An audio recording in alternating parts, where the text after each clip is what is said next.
plateau de l'aide d'Abras TV est un enfant d'Adjamé, né précisément à la maternité d'Adjamé, fils de Sangaré Moussa et de Traoré Awa.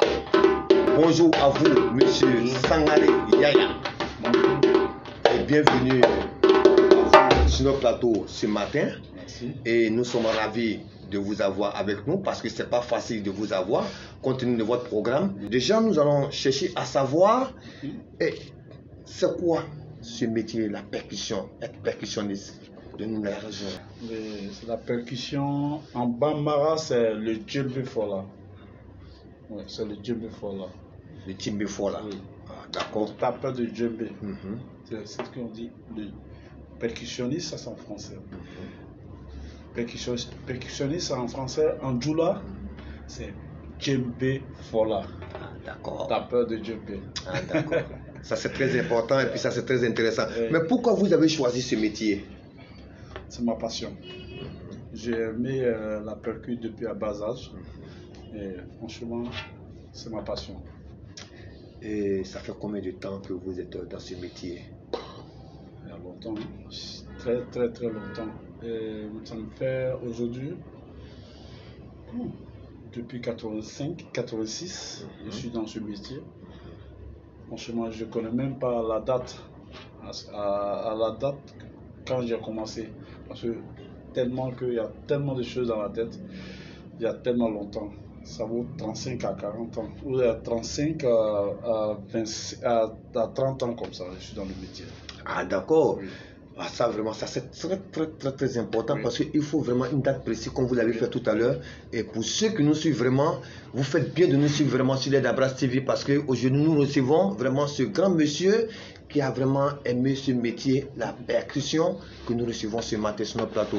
Voilà. Et dites-nous un peu, est-ce que les parents ne sont pas vraiment opposés à ce que voilà, vous ne faites pas ce métier? Bon, oui, les parents sont imposés. Mais aujourd'hui, les parents sont fiers de moi. Parce que voilà. Les parents pensaient que je suivais des personnes qui sont accro à la drogue, à l'alcool. Mais aujourd'hui, grâce à la percu, je suis allé très loin. Et c'est une fierté pour moi. Mais qui vous a formé à la percussion? La percu, moi, sérieusement, c'est un truc qui est venu de Dieu. Parce que lui qui m'a formé, bon, c'est Traoré Sina. Mais moi-même, je jouais au djembé avant, bien avant que je vienne auprès de lui. Mais il m'a formé un peu. Traoré Sina, il n'est plus là, il est décédé, père à son nom. Moi, je n'ai pas eu quelqu'un pour me former. C'est un truc qui est venu de Dieu. Ah bon? Oui. Ça c'est super. Et puis c'est du jamais vu. Ouais, c'est une inspiration. C'est une voilà, inspiration pour moi parce que voilà, il y a qui est venu de Dieu. Oui, franchement. Ouais. Mais la fabrication du tam-tam se fait comment? C'est bois, c'est le yoroko. Le yoroko, le linké et puis le bain. C'est le bois, les qualités du bois. Ça c'est yoroko. C'est un bois, c'est venu sur le mortier. Tu voyez ce creux là, normalement, cette creux là, les femmes pilaient les arachides, les foutous, les milles, tout ça dedans. Et les forgerons, ils ont vu que ça, ils peuvent créer un truc pour mettre la peau de chèvre pour que ça devienne tam-tam. C'est ce qui est venu djembé. Ils ont fait un creux et c'est devenu djembé. Mais ça c'est la peau de quoi ça? Ça c'est la peau de chèvre. Moi je joue la peau de bœuf. Mais peau de chèvre c'est très fait pour moi. Parce que peau de bœuf c'est plus consistance. Mais c'est parce que la peau m'a habitué à ça? Moi, oui. Parce que la peau de cabri, quand je prends, j'ai 3 jours, j'ai 2 semaines. Quand je joue, 2 semaines, 3 semaines, ça se casse. Parce que ça ne peut pas supporter. Oui, ça ne peut pas supporter ma force. Parce que quand je joue avec la force physique. Oui. Puis les jeux techniques. Oui. Mais est-ce que dans ce métier, vous avez fait des tournées? Oui, bien sûr. J'étais au Ghana, j'étais au Togo, j'étais au Gabon, à l'Afrique du Sud, Johannesburg, avec le Kimbok, Dubaï aussi. Et après, je suis revenu et je me suis retrouvé en Europe avec la bénédiction des parents. Et ça m'a fait un peu tourner. J'étais à Paris, à Nantes, Pavillon, Toulouse. Je suis remonté à Paris encore. Je me suis retrouvé en Belgique, Allemagne, Hollande, Suisse, Espagne. Donc je dis Dieu merci avec le djembé que... Est-ce que ce métier, ça vous a permis vraiment d'avoir beaucoup de relations et puis vos différentes tournées, ça se prenait sur combien de temps? Ici ou en Europe? En Europe. Franchement, ça m'a permis d'avoir de belles contacts. Parce que je ne pensais même pas avoir des personnes qui pourraient venir envers moi. Et moi, je ne pouvais pas partir envers eux. Mais grâce à le djembé, j'ai découvert plein de choses. Mais c'est un secret à moi. Je n'ai pas découvert ça. Je ne vais pas parler de ça aujourd'hui. Prochaine fois, on va essayer de parler de ça. Mais quand vous faites les tournées, vous prenez combien de temps dans les pays? Bon, moi, je faisais seulement 3 semaines, 2 semaines, 3 semaines, 2 semaines. Parce que là, c'est la Hollande qui m'avait pris la France pour partir. Donc, quand je vais dans les spectacles, il y a 2 semaines, 3 semaines pour finir. Et c'était vraiment les contrats à consistance, franchement. Voilà. D'accord. Est-ce que vous avez déjà collaboré avec des artistes pour les accompagner dans ce métier de percussion? Plein. Mais vous pouvez nous citer? C'est possible que vous pouvez citer? Oui, voilà. oui. Allez-y. J'étais avec Ahmed Faras. J'étais avec la maman de Afou Keïta, Koumadjan Kouyaté. Aujourd'hui, je suis avec Afou. J'étais avec cette tante. Plein. Et j'étais avec le père de Sidiki Diabaté. Je travaille avec le père de Sidiki Diabaté actuellement. Je travaille avec Sidiki Diabaté. Avant qu'il gagne son malheur. Oui. Maintenant, je travaille avec son père. Je travaille aussi à Daouda Sentimental. Avec le fils de Blondie, Ismaël Agana. J'ai joué dans l'album de Ismaël Agana tellement longtemps. Et après, son père a pris sa maquette, il a brûlé. Blondie. C'est tellement longtemps. Et voilà, ça vous dit que la chance et le courage, ce n'est pas si même chemin. Et je prie Dieu pour que la chance et le courage puissent se rattraper pour que ça se complète, pour que ça soit vraiment un truc grandiose. Mais ça va venir. Oui. Ça va venir. Yeah. Je suis fier de ce métier. Et quand les gars m'appellent pour des boulots, je vais jouer, je vais faire le boulot au studio. Il y a le respect. Et puis voilà, il y a l'ambiance. Ce qui importe. Voilà, une question qui me fatigue un peu, voilà, qui m'amène à revenir un peu. Je voulais savoir, ça, vous utilisez la peau de bœuf, que vous l'avez dit tout à l'heure, oui, avec cabri, tout, mais la peau du mouton, ça n'a jamais existé dans ce truc-là? La peau du mouton, ça ne peut pas. Parce que la peau de mouton est faite pour les ceintures. Les gars, ils ont une manière de travailler la peau de mouton, on fait ça rouge pour pouvoir coudre les trucs, les tapettes, les trucs. Ça ne peut pas faire le djembé, c'est biche, gazelle, on peut mettre sur le djembé. Mais le djembé, souvent nous allons dans les cérémonies, nous voyons, il y a ça, et puis il y a le gros là. Oui, voilà. Ça on appelle chacun a son nom. Oui, il y a le dundumba et il y a le sangban et le kinkeni. Le dundumba et le sangban, ils vont ensemble. Ils ont les sons différents. l'autre fait King, l'autre fait K, l'autre fait Boom. Il y a 3 sons. Donc le Dunduba, lui il est gros. Le Kenkeni, il est moins. Le Sangban, il est plus moins. Donc chaque instrument a le nom et puis ils ont les sons différents. Et quand c'est comme ça, l'artiste que vous accompagnez, est-ce que l'artiste arrive au moins à assimiler vraiment le son qu'elle recherche? Oui. Ouais, parce que les sons, quand tu travailles avec une chanteuse ou soit un chanteur, qui est vraiment un musicien qui comprend la musique, qui connaît la musique, quand tu travailles, la personne se sent à l'aise. Mais quand tu joues avec des instruments qui ne sont pas bien accordés, c'est pas, ça fait faux. Ça fait faux. Même ça, moi je dis que c'est pas bien accordé. C'est pas bien accordé parce que moi c'est pas mon goût. Parce que je vais savoir casser. Parce que voilà, c'est pas mon goût. Parce que le fer est un peu gros. Il faut enlever la peau, il faut couper un peu pour serrer sur le bois pour que ça donne un autre son. Est-ce que vous pouvez nous donner au moins vous pouvez nous donner un peu un son pour qu'on puisse voir un peu comment est-ce que ça fonctionne ça?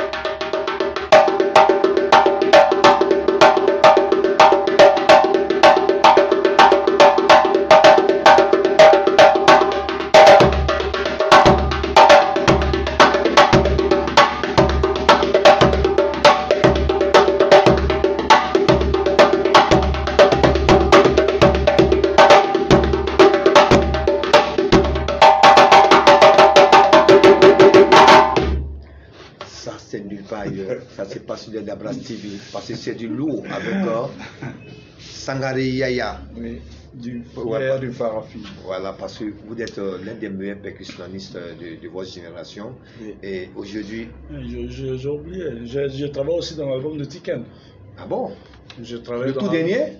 Tout dernier qui vient de sortir, Le Monde Va Mal. J'ai joué dans plein d'albums de Tiken. Coup du soir, Manger Crassi, France en Murray, plein. Ok, est-ce que vous avez un groupe avec lequel vous travaillez? Oui. Voilà. J'ai 2 groupes. Un groupe du père du Siliki Diabaté, qui est installé à Abidjan, aux 2 plateaux. Et un groupe aussi à Bobo, ça c'est le groupe de Afukeita. Oui. On s'entend bien, il y a guitare, il y a clavier, il y a batterie, il y a tout. Donc on s'entend très bien. Et on n'est pas beaucoup, on est 5 musiciens, mais quand on joue, vraiment, c'est les professionnels. D'accord. Oui. Ok. Est-ce que ce métier que vous faites aujourd'hui, la percussion, ça nourrit son homme? Oui, ça nourrit son homme, ça dépend de la personne.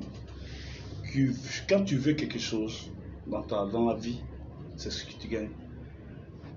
Parce que si ça nourrit, c'est pas quelqu'un, moi je ne vais pas me mettre dans ce métier. Ça nourrit son homme. Parce que je préfère ce métier, ce métier-là, je suis vraiment. Parce que c'est une passion. Oui, c'est une passion pour moi. Grâce à ce métier, je suis monté dans l'avion, je ne connais pas le billet d'avion, je ne connais pas le prix, et je ne connais pas le prix du visa. Bon, franchement, ça nourrit son homme. Et grâce à ce métier, je dis Alhamdulillah, Khabina Alamin. Parce que quand tu veux quelque chose, Dieu va te donner. Il ne faut pas être gourmand. Si aujourd'hui, votre fils vient aujourd'hui, papa, je vais faire la percussion, est-ce que vous allez accepter? Parce que vous, déjà, vos parents, vraiment, étaient un peu durs avec vous. Est-ce que vous allez accepter? Je ne préférais pas que mon fils... Mais pourtant, vous dites que ça nourrit son homme. Oui, je ne préférais pas mon fils prendre mon relais parce que voilà, il a tellement souffert. Aujourd'hui, je dis Alhamdulillah, mais la galère que j'ai eue dans ce métier-là, je ne veux pas que mon fils prenne ce chemin que j'ai traversé, le chemin que j'ai traversé là, c'est tellement difficile. Je ne veux pas que mon fils vienne sur ce chemin. C'est pas facile. C'était pas facile pour moi. Est-ce que vous faites des formations? Oui, mais non. Je préfère. Oui ou non? Bon, oui. Voilà. Ouais, Expliquez-nous un peu pour qu'on puisse comprendre. Bon, oui, parce que je préférais donner des cours à des personnes qui savent ce qu'ils veulent dans la chose. Mais il ne faut pas aller former des personnes qui vont venir te nuire demain. Oui, parce que je préférais aller donner des cours au centre culturel français, au centre culturel américain, soit à l'Institut Goethe, soit au centre culturel italien. C'est rentable là-bas parce que je fais 2h30 des cours. Je connais mon cachet, je ne le dis pas à la télé ici. Mais je vais donner des cours de djembé à des personnes qui sont alentour de moi ici. Ils ne savent pas ce qu'est la percue. Ils ne savent pas ce qu'est le djembé. Parce qu'ils se disent que c'est des gens qui font ce métier, ils n'ont rien à faire. C'est les vauriens. Mais ce n'est pas les vauriens. Parce que si tu fais ce métier, tu t'arrêtes au moins à 5 heures du temps ou 6 heures du temps en train de jouer au djembé. Mais si tu n'es pas courageux, tu n'es pas un homme brave, tu ne peux pas jouer le djembé. Parce que tu finis, si tu es nouveau dans ce métier, tu vas pleurer la nuit. Parce que les doigts vont commencer à te parler la nuit. Par le mal qu'il y a dedans. Et vous faites combien d'heures de spectacle? Souvent 3 heures, parler de la culture, souvent 2h30, souvent 1h30, souvent 4h30, ouais, 4h40. Ça dépend des spectacles. Tu peux, vous êtes musicien, on vous prend, vous accompagnez tous les musiciens qui passent. Vous avez les répertoires. C'est-à-dire qu'un groupe qui monte, tu dois chanter 2 morceaux. Vous connaissez déjà ce que vous allez faire. Vous finissez. Le temps que vous allez finir de faire le spectacle, tu es mort. Tu prends ton cachet, mais tu es mort. Mais le métier, tu as choisi. Mais cet argent, quand tu prends aussi là, c'est pas aller payer les médicaments à l'hôpital. Autre chose à la pharmacie. Parce qu'il ne faut pas aller payer les médicaments aussi au dehors pour pouvoir te soigner, non. Il faut prendre des médicaments pour pouvoir te soigner. L'argent, il est doux, mais il est mal. Est-ce que ce métier que vous faites là, est-ce que vous avez le temps pour vous-même? Oui. J'ai le temps pour moi, j'ai le temps pour ma femme, j'ai le temps pour mes enfants. Parce que vous êtes toujours parti? Oui, je suis toujours parti, mais j'ai le temps pour mes enfants, ma femme. Oui. Est-ce que vous songez un jour vraiment à créer un centre de formation ici en Côte d'Ivoire? Je voulais faire, mais j'ai cherché des belles contacts pour qu'on puisse m'aider pour faire ce mouvement. Mais il n'y a personne qui est venu envers moi pour m'aider. J'ai parlé à des personnes, des grosses têtes d'Adjamé. Ils m'ont fait croire qu'ils vont m'aider. Mais quand je les appelle, ils ne décrochent pas. Quand je les appelle, ils ne décrochent pas. Donc moi, je ne veux pas aussi chaque fois aller taper les portes. Parce que l'homme propose, Dieu dispose. Non. Moi, je ne vais pas forcer quelqu'un pour m'aider. Je force Dieu pour m'aider, c'est l'essentiel. Ok. Souvent, les gens ont tendance à dire que les percussionnistes sont des personnes qui se droguent, qui boivent beaucoup pour s'inspirer, pour être sur scène. Vous, est-ce que ça vous est une fois arrivé d'être dans ce non, il ne faut pas mentir. Hein. Voilà, il ne faut pas mentir. Moi, je buvais avant, mais je ne buvais pas pour aller jouer au djembé. Quand je n'ai pas de boulot à faire, je m'en vais avec les amis, on s'assoit dans les endroits, on boit, comme en Hollande, en Suisse, en Allemagne, on s'en va boire. Moi, ma passion, c'est le petit café, puis c'était la cigarette, mais j'ai arrêté, c'est la cigarette, l'alcool, j'ai arrêté. La drogue, je ne veux plus toucher. Il a touché une fois, je ne prie pas Dieu de ne pas toucher. Mais il s'inspire de quoi? M'inspire du petit café. Et puis je m'inspire. L'inspiration positive. Quand je dois aller faire le spectacle, je suis toujours seul. Et pour ne pas me embrouiller sur scène, je m'assois, je calcule le travail que je dois faire et prie Dieu. Quand je monte sur scène, c'est ma passion, c'est mon inspiration ça. Mais pour prendre l'alcool, soit la drogue, que Dieu m'en garde, je ne veux pas. Ok, Yaya, je crois que nous sommes vraiment thème de notre émission. Et face à cette caméra, vous allez donner des conseils à cette jeunesse qui s'adonne à la facilité. Je voulais dire à les jeunes d'Adjamé, essayez d'avoir des belles personnes pour vous donner des belles conseils. Et ne vous laissez pas aller. La drogue là, ça ne paye pas. Écoutez les parents, écoutez les tontons, essayez de marcher avec des belles personnes, écoutez les belles conseils. Je vous en prie, faites à cause de Dieu. Ne vous laissez pas aller. Que Dieu nous aide tous. Bisous à tous mes fans et à tous ceux qui veulent Yaya de Farafine, que Dieu les garde longtemps. Et tout le bonheur pour tout le monde. Bonne chance à tout le monde. Ce nom-là, Yaya de Farafine. Oui. Yaya de Farafine parce que j'étais dans le groupe Farafine avec les couches. On a gagné le Rock in Marlboro en 95 avec après le Woody. On a gagné le Rock in Marlboro et c'est là que je me suis assis. Il dit pourquoi Yaya? Pourquoi pas me donner un nom Farafine? Je suis black. Pourquoi pas me donner ce nom? Il dit à partir d'aujourd'hui, appelez-moi Yaya de Farafine. Voilà. Yaya, question internaute rapidement. Oui. Voilà. Est-ce que tout le monde peut être percussionniste? Non. Ah bon? Tout le monde ne peut pas. Parce que tu peux rentrer dans ce métier et puis demain, toi tu es journaliste. C'est ta passion. Est-ce que tout le monde peut être journaliste? C'est la question. C'est la question aussi elle pose. Personne, tout le monde ne peut pas. Si tout le monde doit devenir journaliste, la salle serait tout chargée. Hein? Ouais. Hein?